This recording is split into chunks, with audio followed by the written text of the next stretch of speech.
carne asada my way. Of course, this is very rare of me, making a video around steak or beef. But I will say, I'm always trying to find ways to enjoy things that I don't like.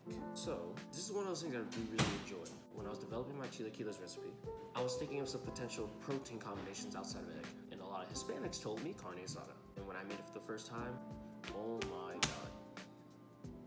It was fantastic. It was like, oh, I found another way to enjoy beef. Like, yes. I'm gonna get into it. There's way more I want to say about the development of this recipe, and I also say current way, as you guys heard. So yeah.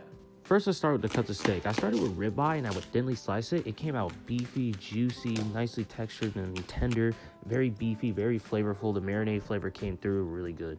But I really want to stick to what Mexicans usually do. So they usually use flank, a thinly sliced flank or skirt.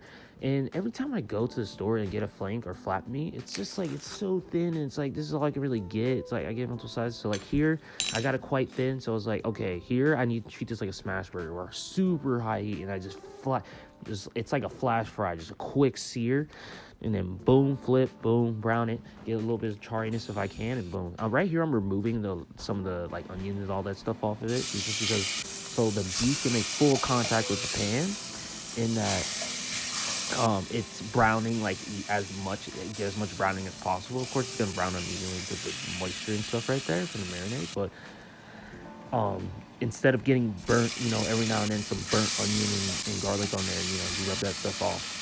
It's done its job in the marinade. So, and right here, I add in some of that stuff, and I wouldn't add some of the add-ins for the marinade, like the garlic, onions, and cilantro and stuff like that, just because it kind of messes with the overall flavor a bit. I also want to talk about how I like my carne well done more. I know Mexicans love it well done, which I've been told, and now like I kind of look back and like making it medium rare just kind of sucks. I feel like that middle part kind of interferes with the overall flavor. So I want to say my best way to make carne asada is poblano con queso. I pretty much, here's what I do is I char it on the fire, and then I point it under for 15 minutes in a container, and then I let that steam so it gets all smoky and stuff, and then I cut it, I move all the char stuff, and then as you can see there, I had seared the cheese, cubed up some cheese, seared it with the poblanos, and you get this and then I add the carne asada, and this is really good, by the way. So it's this is so hot, yeah. But I'm gonna take a risk for y'all.